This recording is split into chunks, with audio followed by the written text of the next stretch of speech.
bertanya, Pak. Cintanya Pak. Ya, Bertanya silakan. Pak. Silakan. Cintanya Pak. Silakan. Bertanya Pak. Apakah di dalam kelasnya itu sudah sesuai dengan grup 1 sampai 6 itu Pak? Kita kan sudah dibagi per kelompok 1, 2, 3, 4, 5, 6. Apakah kelasnya ya itu sudah Pak? Atau mungkin kita akan dibagi kelas lagi?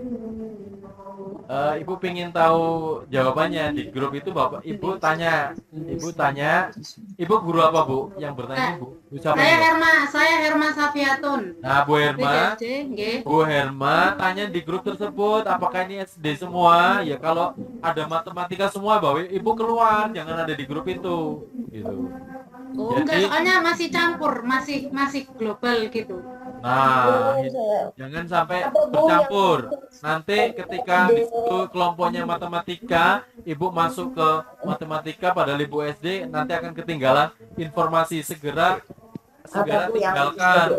Belum ada info Pak, di grup itu belum ada info pembagian sesuai dengan PGSD-nya, sesuai dengan PAUD-nya, sesuai dengan SMK-nya. Belum ada info. Ya sabar. Oh, nggih, berarti dibagi nanti nggih. Ya. Oh, nggih, siap. Terima kasih, matur nuwun. Nanya ya Pak. Sabar, Bapak Ibu, nanti di grup Bu Herma bisa nanyakan ke di situ. Tentu habis orientasi ini baiknya Bapak Ibu tunjuk ketuanya. Ketuanya ini ketua yang mudah dihubungi. Ketuanya ini yang mudah membantu. Ketuanya betul Pak, itu yang dicari. Nah, ketuanya ini yang loyal, tingkat loyalitasnya tinggi. Jangan ibu-ibu habis melahirkan ditunjuk jadi ketua, ya repot. Apalagi lagi opnam Pak. Nah, ini ada pertanyaan registrasi. Assalamualaikum Bang, pastinya nanti diinfokan di grup. Mau tanya Pak. Tanya Pak. Izin bertanya Pak. Ya. Pak izin bertanya. Assalamualaikum. Sukriyati yang tadi udah Raisenu, silakan Bu. Ini Pak, saya mau nanya UKIM tanggal berapa ya Pak? Boleh di-spill tanggal UKIM berapa? Nah, Bapak Ibu tadi ada yang komen loh, Bapak Ibu saling menghormati yang lagi berbicara. Ini tadi ada yang berharap banget ngomongnya itu satu-satu. Kalau satu berbicara, di-mute. Pertanyaan Bu Sukriyati Adhari, UKPPG ingat gak tadi yang slide saya share tadi? Slide yang saya share.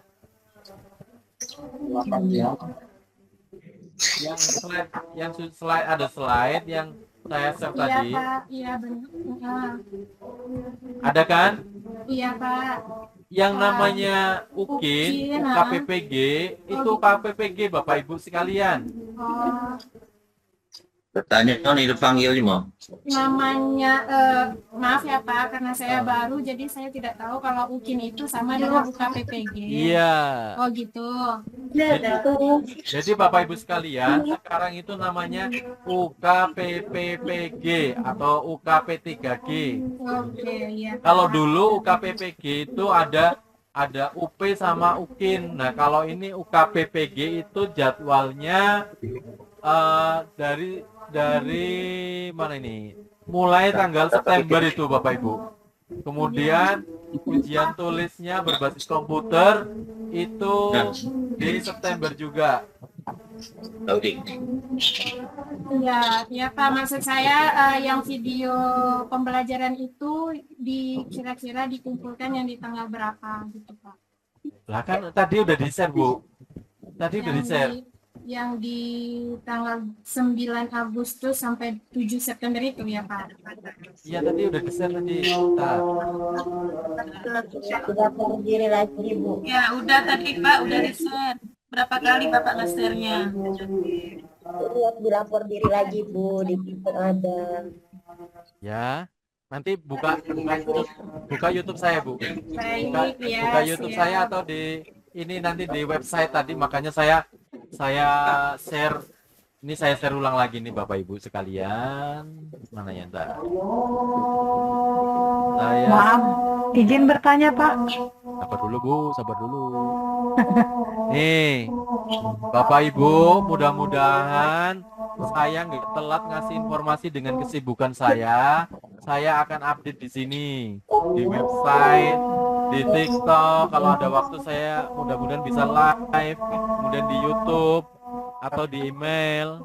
Nah, Bapak Ibu sekalian, tanggalnya itu ini kelihatan kan? Ini untuk UKPG-nya, UTBK. Saya jelaskan lagi bagaimana ujian domisili. Ini masuk UKPPG juga, Bapak Ibu. Kelihatan nggak di situ? Kelihatan tidak, Bapak Ibu? Foto. Nampak Pak, nampak. Lihatkan Ya, Pak. saya mau bertanya di seni musik SD swasta, apakah nanti pas buat ujian pakai kelas SMP? Ya seni musik SD swasta. Ya tetap pakai untuk SD, Bu. Ini yang nanya SD apa SMP nih? Pak mau bertanya. Pak 27. Mau bertanya Pak. Sebentar, Bu, sebentar. Bapak Ibu, untuk UKPPG ini ujian secara daring berbasis domisili di rumah masing-masing. Kelihatan ya di situ, Bapak Ibu? Kelihatan Pak, kelihatan. Nah, uji kompetensi PPG guru tertentu diselenggarakan secara serentak jaringan online berbasis domisili untuk mengukur capaian atau CP PPG. Nah, Bapak Ibu tidak ada sinyal tadi yang dijelaskan oleh Pak Kafrodi.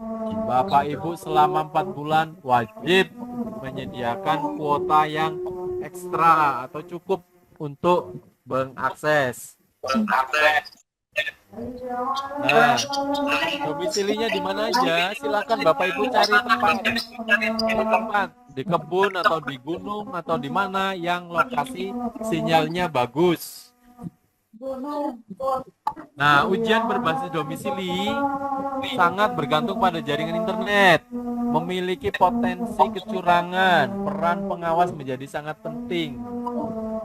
Nah, Bapak Ibu jangan sekali-kali main tipu-tipu ya, karena di aplikasi kami sudah siapkan beberapa pemantau. Bapak Ibu nggak usah, pokoknya serius saja, serius mengerjakan sesuai dengan tatip atau tata tertib. Nah, pengawas membutuhkan aplikasi. Menggunakan 2 laptop perangkat, persiapan pengawas secara maksimal. Itu akan ketahuan Bapak Ibu. Jadi pokoknya Bapak Ibu fokus. Nah, apalagi ini dengan tipu-tipu lagi, ada yang di depan, persiapan pengawas, konsentrasi mengawasi. Nah, kemudian pengawas semakin sabar melayani peserta. Nah, ini pengawas memberikan kebebasan posisi yang nyaman bagi peserta. Nah, cek lagi KTP, tidak mudah memvalidasi wajah, apakah wajah di tengah sama dengan di samping, cek rambut. Nah, ini Bapak Ibu hati-hati nanti ketika melaksanakan ujian, nanti KTP-nya akan kami cross check. Kemudian sebaran peserta dari berbagai daerah mulai perkotaan, banyak tantangan yang harus disiapkan, kondisi jaringan harus menghargai, memaklumi semua kondisi. Nah, usaha-usaha untuk mencapai banyak tipu-tipuan. Nah, seperti menyembunyikan kamera atau yang ngajarin, nah itu akan ketahuan. Nah, ini yang perlu diwaspadai. Nanti pengawas berjenjang dari kasus ngomong keras terus dan sudah diingatkan, misalkan ada temennya, nanti akan ketahuan Bapak Ibu di sampingnya. Kalau sudah ujian, Bapak Ibu tidak ada pendamping lagi.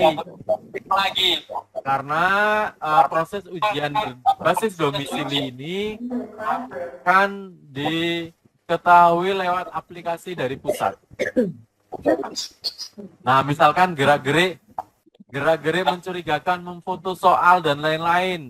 Nah, tolong Bapak Ibu jangan percaya kepada bimbel-bimbel yang menjanjikan. Itu saya kemarin lihat ada dijamin lulus. Bapak Ibu jangan mudah percaya. Kalaupun lulus, itu hasil ujian Bapak Ibu sendiri, bukan hasil bantuan-bantuan orang lain. Ya, Bapak Ibu, jangan ada di ruang TikTok. Nah, Bapak Ibu jangan mudah percaya kepada oknum-oknum atau bimbel-bimbel yang menawarkan dijamin lulus. Gak ada yang bisa menjamin lulus Bapak Ibu, kecuali usaha perjuangan Bapak Ibu sendiri. Nah, ujian seleksi tidak boleh diwakilkan, berbasis domisili tidak boleh diwakilkan. Kemudian peserta tidak boleh memfoto soal seperti ini, tidak boleh. Akan langsung di-stop Bapak Ibu.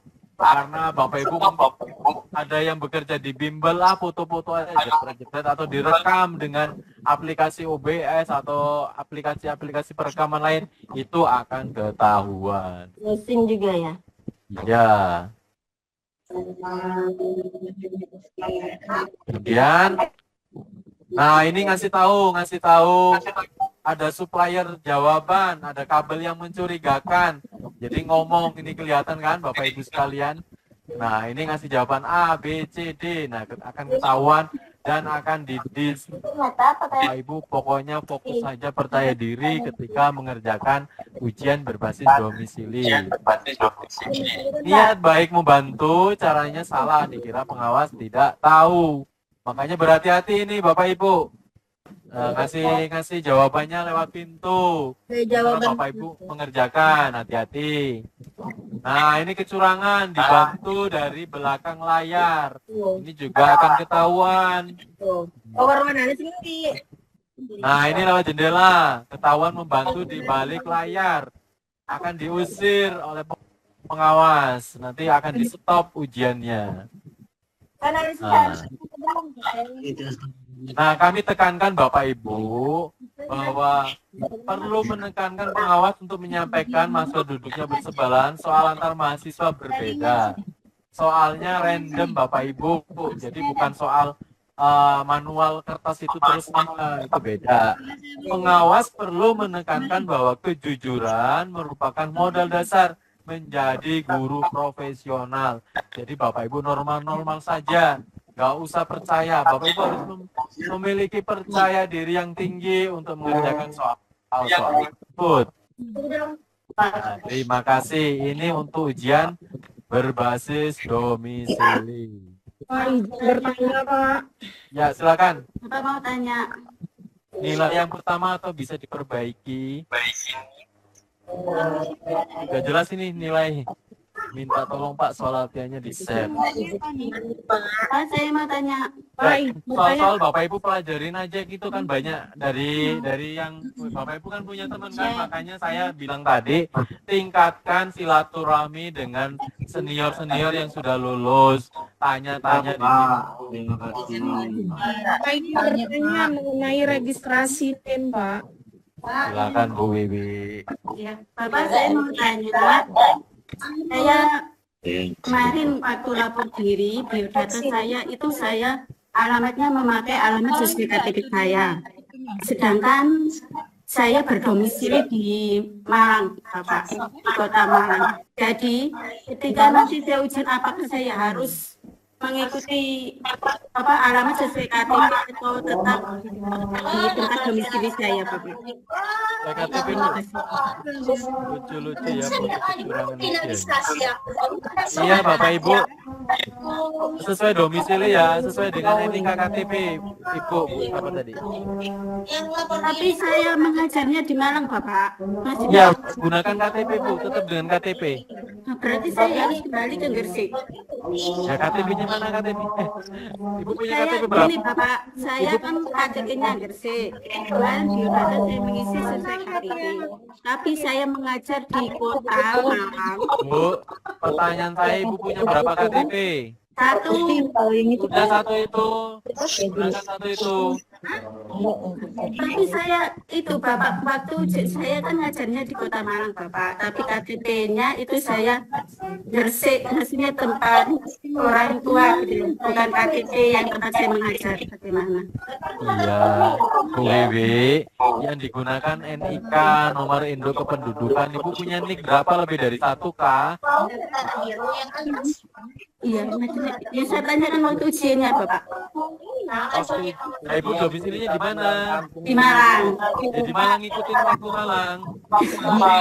Berarti nggak ikut KTP ya Bapak ya? Ya enggak, ngikutin waktu. Kalau KTP-nya tetap satu itu yang digunakan. Oh gitu ya. Terima kasih Bapak.